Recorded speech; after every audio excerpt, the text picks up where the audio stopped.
Hello everybody, and thank you for joining me for today's edition of the Daf Yomi. Today's Omid is Daf 11 Omid B of Makkos. Apropos declarations that take effect even if they were stated conditionally and the condition was not fulfilled. Rav Yehuda says that Rav says, ostracism that was declared conditionally requires nullification even though the condition was not fulfilled. So what does that mean?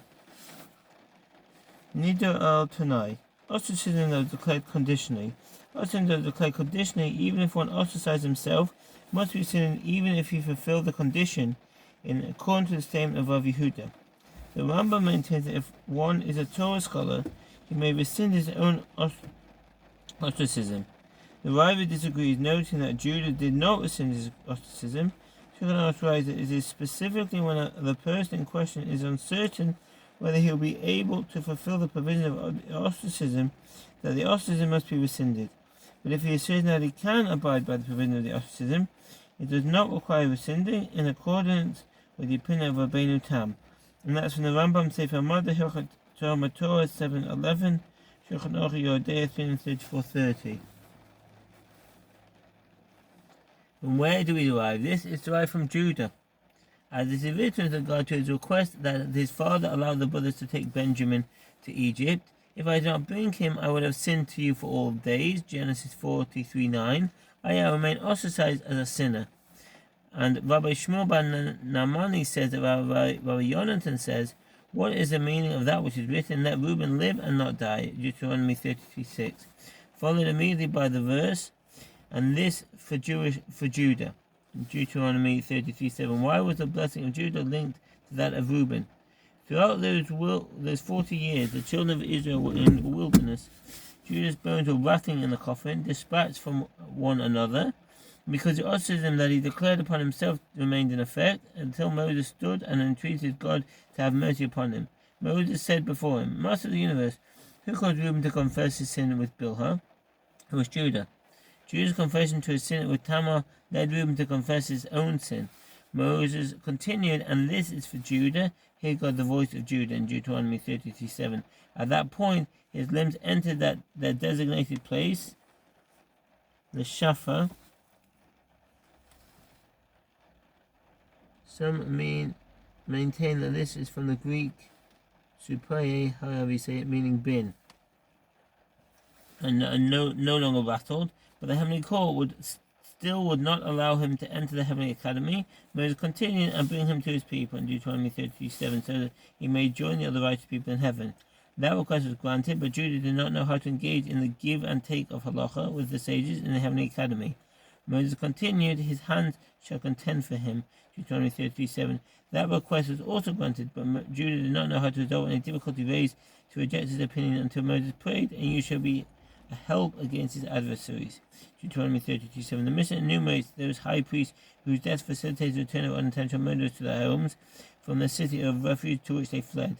As demonstrated before the sages, is it only with the death of all the high priests enumerated in the Mishnah that the unintentional murderer returns, or perhaps it's even the death of one of them that he returns? So what does that mean? B'misas kulan, with the death of all of the high priests. This means that the death of all the high priests listed in the Mishnah, and several can serve concurrently. The death of any high priest enables the return of unintentional murderers from exile. The commentators on the Rambam question the source of his ruling, as the dilemma remains unresolved in the Gemara. The Mishnah Lamelech suggests that since this is a matter of life and death, as if the ruling that the murderer can leave only after the death of all the high priests, and he left after the death of one, the blood demon can kill him, the ruling is lenient. Rambam Sefer Nezich and Hilchot Teichush Shmirat HaNefesh 7:9. See the Makkos Mishnah there. The Gemara suggests, common here a resolution to the dilemma from the succeeding Mishnah. If the verdict of a murder was decided at a time when there was no one filling the position of high priest, he never leaves the city of refuge. And if it is so that the death of any of those listed in the Mishnah facilitates his return, let him return with the death of one of those other high priests, the one who was sanctified by donning the 8 vestments, or a priest who was relieved of his position. One rejects this proof. The Mishnah is referring to a case where there is no high priest when the verdict was decided. The Mishnah. If after the unintentional murder's verdict was decided and he was sentenced to exile, the high priest died. If an unintentional murderer was sentenced to exile and the high priest died before he was exiled, he is exempt from exile. If the high priest died before he was sentenced and another was appointed in his place, the murderer returns home upon the death of the high priest who was alive at the time when he was sentenced. He was alive when he was sentenced. Sefer Nezik and Hilchot V'Tzeich Shmuyat HaNefesh 7:11.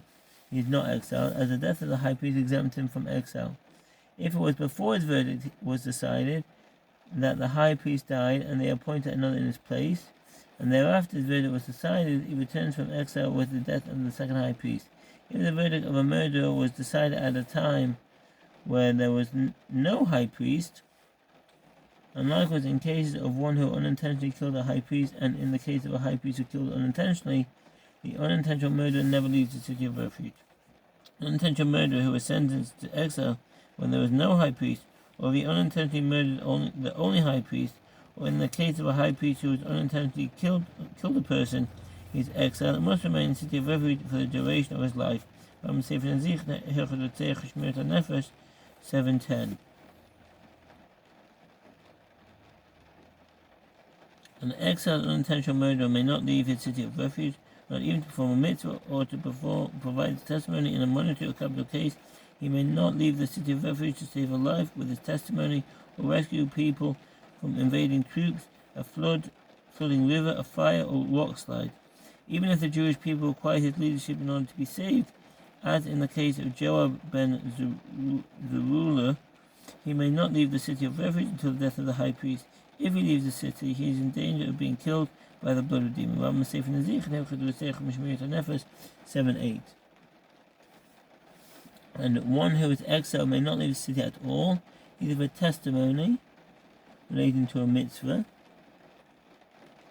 the Eidos mitzvah. The reference is, for example, that for testimony with regard to the new moon, Rabbeinu Yonatan of Lanel, Rabbeinu Avadia Bartanoah. Others add that this example was cited because it is a mitzvah that affects the entire Jewish people, or for testimony related to monetary matters, or for testimony related to capital cases. And even if the Jewish people require his services, and even if he is a general of the army of Israel like Joab ben Zeruiah, see that in Hebrew, Zeruiah, he never leaves the city of refuge, as it is stated, and the congregation shall restore him to his city of refuge that he fled in Numbers 35:25, from which it is derived. There shall be his dwelling, there shall be his death, there shall be his burial.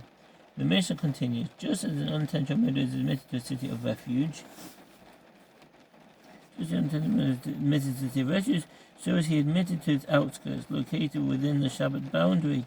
Sefer Nezik, 8:11. The refuge was admitted to its outskirts, located within the Shabbat boundary. Once he entered the outskirts of the city, the blood may not kill him. In a case where a murderer emerged beyond the Shabbat boundary of the city of refuge, Buddhism found him there. Rabbi Yossi Haglili says it is a mitzvah for the Buddhism to kill him, and it is optional for every other person to do so. One who fled the city of refuge and intentionally left the city has placed himself in danger of being killed. If it is permitted for the blood redeemed, to kill him, and if any other person kills him, the person is not liable. The halacha is in accordance with the opinion of Rabbi Kiva in his dispute with his colleagues, based on the verse in the Gemara, and all other people are not liable for killing him in accordance with the opinion of Rabbi in the Gemara. 5:10. Rabbi Kiva says it is optional for the blood redeemer, and every other person is liable for killing him. The Mishnah teaches, if after the unintentional murderer's verdict was decided and he was sentenced to exile, the high priest died, the unintentional murderer is not exiled. The Gemara asks, what is the reason for this? Abai says it's derived during a 40-year inference. If one who is already exiled now emerges with the death of the high priest, with regard to one who was not yet exiled, is it not right that he should not be exiled? The Gemara rejects this reason. And perhaps with regard to this one, who was already exiled, his sin was atoned for by his exile, and therefore the death of the high priest facilitates his return. But that one who was not yet exiled, no, his sin was not atoned for, and the death of the high priest should not prevent his exile. The Gemara rebuts, Is it his exile that atones for his sin? Is it the death of the high priest that atones for his sin? The high priest died. Some sought to prove from here that exile is neither punishment nor atonement for the murderer. Rather, it is merely the unintentional murderer's benefit. As it protects him from the blood redeemer. The early commentaries write that this cannot be, as the Gemara early in 2b states that exile affects atonement even though it is not the primary generator of his atonement.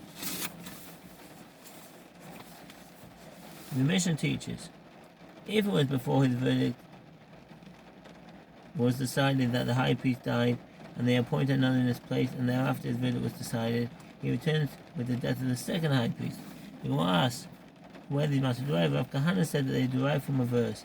As the verse states, and he shall dwell there until the death of the high priest, whom he anointed with the sacred oil in Numbers 35:25. Now, is it the unintentional murderer who anointed the high priest? Rather, the reference is that the high priest was anointed during his days, after he committed the unintentional murder. The Gemara asks, why is his return home dependent on the death of the second high priest? Early in 11a, the Gemara explains that the high priest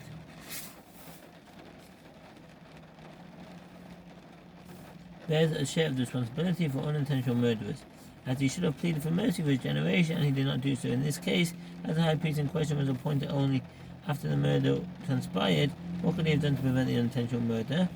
The Gemara answers he should have pleaded for mercy that the verdict of the unintentional murder would be decided by the court favorably, so that he would not be sentenced to exile, and he did not plead. Abai said, we have a tradition with regard to an unintentional murderer whose verdict was decided and was sentenced to exile, and he died. If an unintentional murderer who was sentenced to exile died before reaching the city of refuge, his remains are transported there and buried there, in accordance with the statement of Abaye. 7:3. Who is exiled to the city of refuge? One transports his bones to the city of refuge and buries him there, as it is written, to return and dwell in the land until the death of a priest. Numbers 35:32. And what is the dwelling that is in the land? You must say it's referring to his burial. As sage taught, if an unintentional murderer died in a city of refuge before the high priest died, an unintentional murderer died in a city of refuge is buried there. After the high priest, his bones are transported to his ancestral burial plot, as is taught in the Braita. 7:3. One transports his bones to the graves of his ancestors after the high priest dies, as is written, the murderer shall return to his ancestral land. Numbers 35:28. What is the dwelling that is taking place in his ancestral land? You must say it is his burial.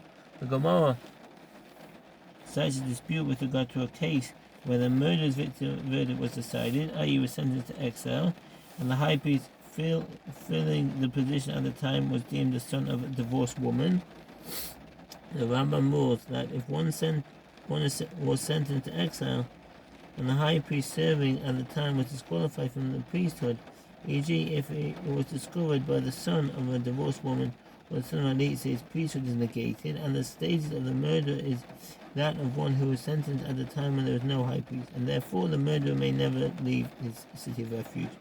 The Mishnah explains that the Rambam's ruling is based on the conclusion of the Gemara in Tractate Kedushin 66b of the Babylonian Talmud and Tractate Teruma 8:1 of the Jerusalem Talmud. From the Sefer Nezich, of the Sefer Shmiras HaNefesh 7:12, or the son of the Chalutza, and the high priest is thereby disqualified from priesthood. Rabbi Ami and Rabbi Yitzchak Nabta disagree with regard to this matter. One says the priesthood died. It is as though the high priest died, and all outside return home from the city of refuge. And one other says the priesthood is voided, i.e. it is as though there were no high priest filling the position during that period, and therefore the exiles may never leave the city of refuge. The Gemara suggests, let us say that these Amoraim, Rabbi Ami and Rabbi Yitzchak Nabta, disagree with regard to the issue that it is a subject of dispute between Rabbi Eliezer and Rabbi Yeshua, as we learn in the Mishnah in Teruma 8:1. If a priest was standing and sacrificing, if a priest was serving in the temple and it was discovered that he was disqualified from the priesthood, any service that he performed in the past is valid. As a halacha, according to the opinion of Rabbi Yeshua in his dispute with Rabbi Eliezer, he may not continue his service, but if he does continue his service, If he does continue to serve, his service is not invalidated, although some authorities dispute this and deem his service invalid from that point forward. Rama Sefer Road, Hilchot Beit HaMikdash 6:10. Offerings upon the altar. And if it became known that he was the son of a divorced woman, or the son of a chalutza, and he was disqualified from temple service, Rabbi Elazar said all offerings that he sacrificed at that point are valid, and it is apparent that he is not and never was fit for temple service. Rabbi Yeshua deems all offerings that he always sacrificed as valid. The Gemara explains, let us say that the one who says here that the priesthood died holds in according to the opinion of Rabbi Yeshua. He holds that the high priest is disqualified only from the time of the discovery that he is disqualified in the priesthood and forward, while any service performed previous to that discovery is valid. The discovery that he is disqualified from the priesthood is like the high priest's death. But if his priesthood is not invalidated retroactively, and the one who says that the priesthood is voided holds in according to the opinion of Rabbi Elazar, and since his priesthood is voided retroactively, there is no high priest filling the position when he was sentenced. Thank you for listening and all the best. Bye.